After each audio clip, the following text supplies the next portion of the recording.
শুরু করছি ডিটিপির class. DTP অর্থাৎ ডেস্কটপ পাবলিশিং। এই ডেস্কটপ পাবলিশিং এ আমরা কয়েকটা অ্যাপ্লিকেশন সফটওয়্যার দিয়ে ডিটিপির সমস্ত কাজ করে থাকি।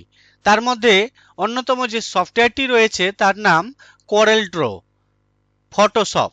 এই করেল ড্র, ফটোশপ এছাড়াও কিছু সফটওয়্যার আছে যেমন পেজ মেকার, ইনডিজাইন, ইলাস্ট্রেটর, এ অনেক ধরনের সফটওয়্যার আছে। তো মূলত আমরা যে মেন সফটওয়্যার সেটা আমরা শিখব করেল ড্র। তো এই করেল ড্র অ্যাপ্লিকেশনটি প্রথমত আমরা ওপেন করে দেখব। তো ওপেন করার জন্য বেশ কয়েকটা নিয়ম আছে, তার মধ্যে আপনাদেরকে দেখাই। দেখুন আমাদের স্ক্রিনের যে ডেস্কটপে এই দেখতে পাচ্ছেন করেল ড্র, দেখুন লেখা আছে করেল ড্র X7। আবার যদি আমরা স্টার্ট মেনুতে যাই, তো স্টার্টে গেলাম, তারপর একটু স্ক্রল করে নিচে নামালে আমরা দেখতে পাবো Corel draw graphics sweet X7। দেখুন এই ফোল্ডারটা, এই ফোল্ডারটায় যখনই আমি ক্লিক করব, ক্লিক করলে অনেকগুলো সফটওয়্যার দেখতে পাবো। তার মধ্যে এই যে অ্যাপ্লিকেশনটা দেখুন করেল ড্র X7, এই অ্যাপ্লিকেশনটিতে আমরা কাজ শিখব। তো করেল ড্র বলে রাখি, করেল ড্র X7 এই হচ্ছে ভার্সনের নাম X7। করেলের অনেকগুলোই ভার্সন আছে, তার মধ্যে করেল ড্র 2011 আছে, 2012 আছে, X3, X4, X5, X7, X8, এইভাবে 2022 আছে, 21 আছে, অনেকগুলো ভার্সন আছে। তার মধ্যে এমন একটা ভার্সন আমি আপনাদেরকে শিখাচ্ছি, যে ভার্সনটা শিখলে করেলের যে কোনো ভার্সনে আপনি কাজ করতে পারবেন।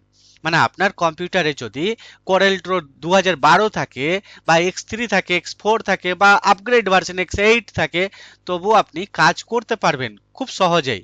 তো আমি আপনাদেরকে হাতে কলমে একবার ধরে ধরে স্টেপ বাই স্টেপ শিখাবো, দেখতে থাকুন। তা আমি প্রথমত ওপেন করে আপনাদেরকে দেখাই।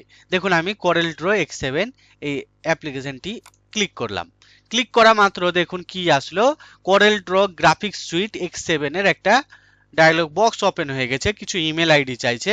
তো এটা আমরা যাতে পরবর্তীতে আবার যখন চালু করব আবার আসবে, তো এটা যাতে না আসে তার জন্য দেখুন লেখা আছে ডোন্ট শো এগেন, এটাই চেক করে দিব। চেক করে দেওয়ার পর এটাকে ক্লোজ করে দেব। তাহলে পরবর্তীতে যখন আমি আবার করেল ড্র ওপেন করব তখন আর আসবে না। এই দেখুন করেল ড্র ওপেন হয়ে গেল।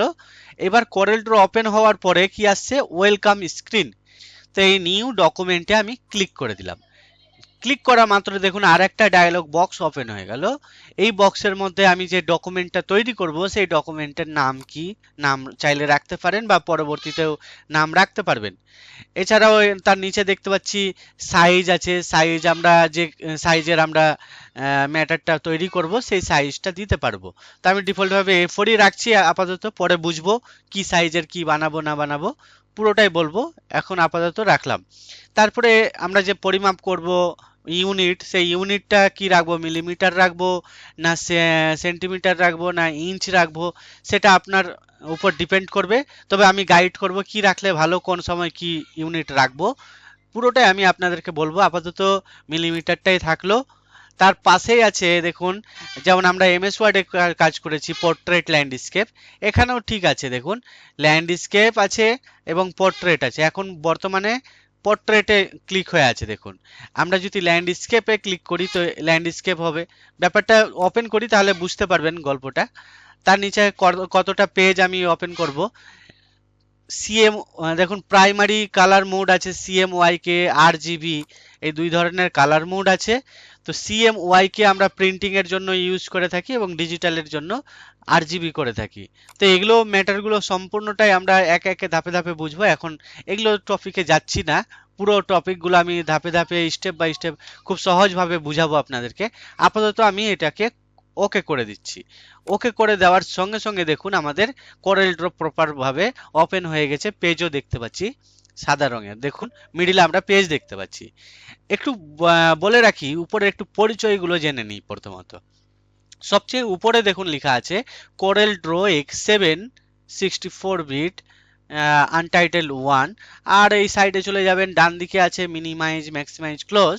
এই বারটাকে আমরা যে কোনো সফটওয়্যারের মতো এখানেও নাম বলছি টাইটেল বার। টাইটেল বারের নিচে দেখতে পাচ্ছি file, edit, view, layout, object, এই যে লাইনগুলো লেখা আছে কিছু নাম, এগুলোকে বলছি মেনু বার।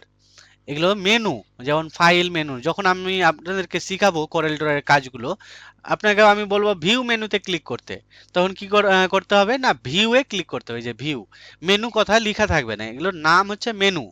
ঠিক আছে? লেআউট, তো লেআউট মেনু বলবো, বলার সময় বলবো লেআউট মেনুতে ক্লিক করুন। তো কি আছে এখানে, মেনু লেখা নাই, শুধু লেখা আছে লেআউট, তার মানে এগুলোর নাম হচ্ছে মেনু। এতগুলো স্ক্রিনের মধ্যে যখন মেনু বলবো তখনই উপরের দিকে তাকাতে হবে, এই টাইটেল বারের নিচে এই যে মেনু, তখন লেআউট মেনুতে ক্লিক করে দিবেন।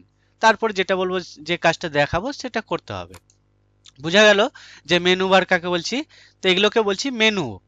আর মেনু বারের নিচে যে দেখতে পাচ্ছি কিছু কিছু আইকন আছে, যেমন এটা আছে নিউ, এটা আছে ওপেন, সেভ, আছে কি না, cut, copy, paste, undo, redo, percentage দেখতে পাচ্ছি, জুমটা পার্সেন্টেজ করা হবে ছোট বড় পেজটাকে। তো এই যে অপশনগুলো দেখতে পাচ্ছি যেগুলো আমরা বেশি ইউজ করি, অর্থাৎ যেমন মনে করুন একটা কাজ করছি, ভুল হয়ে গেছে, আন্ডু করব, তো আন্ডু করার দরকার থাকে, কিছু সেভ করা আছে ওপেন করব, নতুন পেজ নেব। তো এগুলো হামেশাই আমরা কাজ দরকার পড়ে, তো যে জায়গাগুলোতে রাখা হয়েছে। তো এই যে যে রাখা হয়েছে এই বারটারও একটা নাম আছে, এই নামটা হচ্ছে স্ট্যান্ডার্ড টুল বার। মনে রাখবেন, কি বললাম, মেনু বারের নিচে যে বারটা দেখতে পাচ্ছি আমরা, এই বারটার নাম স্ট্যান্ডার্ড টুল বার। কি দেখে চিনবেন স্ট্যান্ডার্ড টুল বার? না, এই যে দেখতে পাবেন নিউ, ওপেন, সেভ, কাট, কপি, পেস্ট, আন্ডু, রিডু, এই অপশনগুলো থাকবে। এই স্ট্যান্ডার্ড টুলবারের নিচে আমরা দেখতে পাচ্ছি লেখা আছে পেজটার সাইজ A4, এবং এখানে দেখুন এই যে লম্বা পেজ, চওড়া, ল্যান্ডস্কেপ, এই পোর্ট্রেট মানে চওড়া পেজ চওড়া করতে পারবো, লম্বা পেজ মানে লম্বা করতে পারবো, মানে পেজটা কেমন রাখবো, ইউনিটটা মিলিমিটার রাখবো না ইঞ্চ রাখবো। তো এই যে ব্যাপারগুলো লেখা আছে, এই জায়গাটাকে আমরা বলি প্রপার্টি বার। তো এখন নামগুলো বলে রাখছি কারণ এগুলো আমাদের প্রচুর পরিমাণে কাজে পড়বে, দরকারে পড়বে। তখন বলাটা সম্ভব হবে না, যেহেতু কাজ দেখাবো তখন কাজ দেখাতেই থাকবো। এই জন্য আজকে আমি বলে রাখছি, একটু দেখে রাখুন যে কোনটার নাম কি। কারণ করেল ড্র প্রপার ভাবে যদি আপনাকে শিখতে হয়, তো ধৈর্য ধরে খুব ভালো মনোযোগ দিয়ে কিন্তু দেখতে হবে, ক্লাসটা করতে হবে। না হলে অপশন দেখালাম, এটাতে ক্লিক করলাম, ওটা আসলো, ওটা করলো, যে আলটিমেট ওই কাজটাই শিখলেন আর নিজে থেকে কিছু করতে পারছেন না, এরকম হয়ে যাবে। তো কাজ শিখতে হলে পুরোটা ভালোভাবে, আমাদের তো অফলাইনে 2 ঘন্টা 1.5 ঘন্টার ক্লাস করায়, আর ইউটিউবে তো 1.5 ঘন্টার ক্লাস কেউ দেখবে না, 10 মিনিট, 15 মিনিট, 20 মিনিট ম্যাক্সিমাম।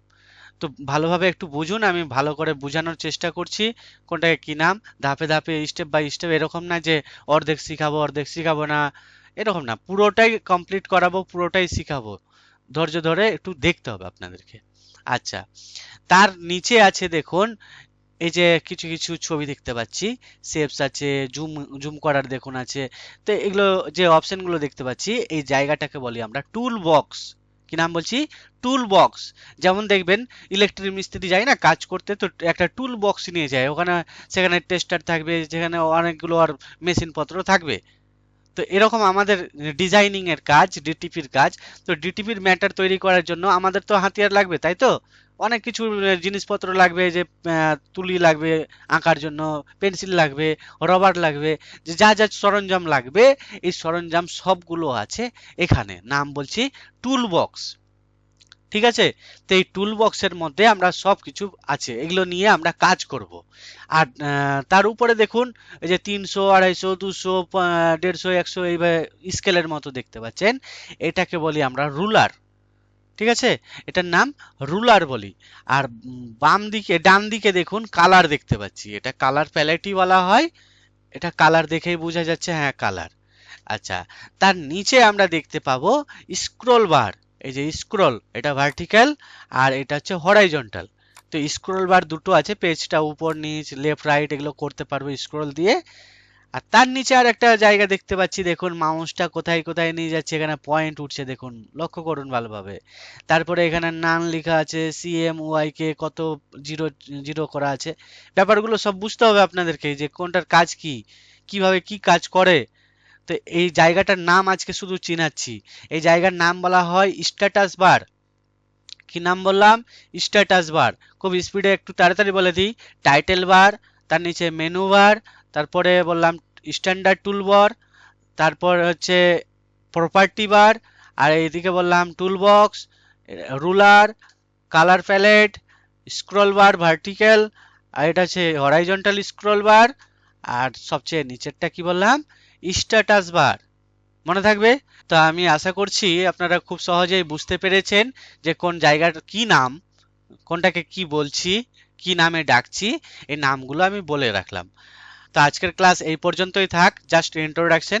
পরবর্তী ক্লাসে আমি ব্যাপারগুলো বলবো, এক একে পার্ট পার্ট করে শিখাবো আপনাদেরকে। সঙ্গে থাকুন, ভালো থাকুন, খুব ভালো থাকবেন, সুস্থ থাকবেন।